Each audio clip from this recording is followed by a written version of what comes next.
Hi, my name is Andrew Ubaldi. I'm known as Connecticut Sparky, and I'm an electrician from Connecticut. I do mostly commercial maintenance. So what I'm working with today is we have the CP5, which is a larger version of the CP4. The main difference is obviously the visual size, and then it also comes with this really nice cargo packs, which has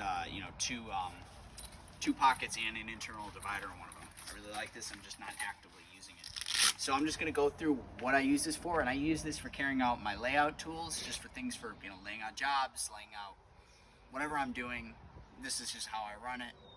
Hopefully you can imagine how you might use it. So in this front Velcro pocket here, I have two plumb bobs.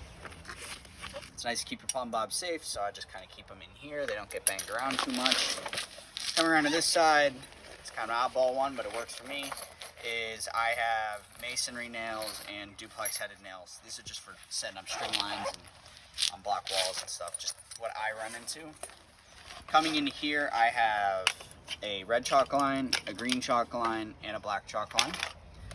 I keep a logging tape in here. I like having the logging tape in here because, I love the logging tape, but it's not the most durable thing on the face of the earth. And this bag keeps it from kind of getting banged around and broken. I have a set of string, could probably put more in here. One really nice feature of this bag is the fact that you can fit a can of spray paint in here with actually a little bit of room to spare. It's not even tight. You could probably jam it into the old one, but it fits nicely in here. So I have my can of marking paint in here. Coming into the inside, we have these two pockets right here, one larger, one smaller. I just have some flagging tape and then some lumber crayons in here. And then just in the back here, covered in chalk, we have another zippered pocket. So this is the CP5 from Veto, and like I said, it's just a nice larger pouch, and this is how I'm running it.